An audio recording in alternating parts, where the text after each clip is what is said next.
السبوتات البلاستيك اللي زي دي انتشرت جدا الفترة اللي فاتت، فهل يا ترى هي آمنة ولا ممكن تسيح وتسبب لنا حرايق ومشاكل احنا في غنى عنها؟ ما تنساش اللايك والفولو والشير عشان غيرك يستفيد، ويلا بينا. الفترة اللي فاتت انتشرت جدا نوعيات من السبوتات مصنوعة من البلاستيك او البوليكربونات، وده حاجة غير اللي احنا كنا متعودين عليها من زمان، لان زمان السبوتات كانت بتتصنع من اي نوع من انواع المعادن، اذا كان صاج حديد، اذا كان ألمونيا، اي نوع من انواع المعادن، لان اللمبات بتاعت السبوتات بتاعت زمان كانت بتطلع كمية حرارة كبيرة جدا لدرجة ان انت لو شغلت اللمبة وسبتها 30 ثانية ما كنتش تقدر تمسكها بايدك من درجة الحرارة بتاعتها. فكان من غير المقبول ان هي تتعمل من البلاستيك لانه ما كانش هيستحمل خالص وكان هيسيح، عشان كده كانت دايما بتتعمل من المعادن. ولكن بعد ظهور اللمبات الليد الموضوع ده اختلف تماما، لان اللمبات الليد ما بتطلعش الحرارة اللي كانت بتطلعها اللمبات بتاعت زمان. بتسخن شوية في الجزء اللي ورا ده مكان البوردة والدرايفر، ولكن دي سخونة عادية تكاد لا تصل، وبالتالي ما بتأثرش على الشاسيه او الجسم بتاع السبوت.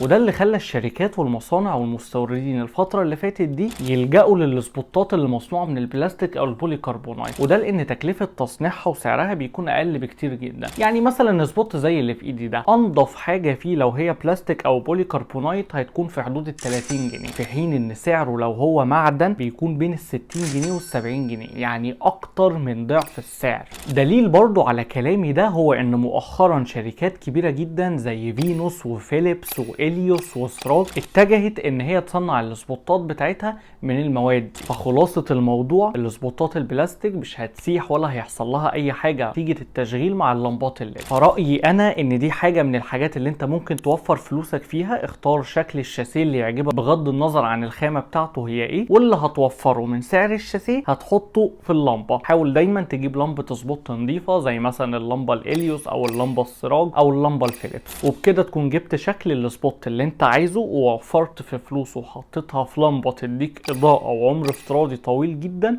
وده هيكون احسن اختيار ليك. بس كده ده كان فيديو النهارده. ما تنساش تعمل لايك وفولو وشير، ولو عندك اي اسئله سيبها لي في الكومنتات. سلام.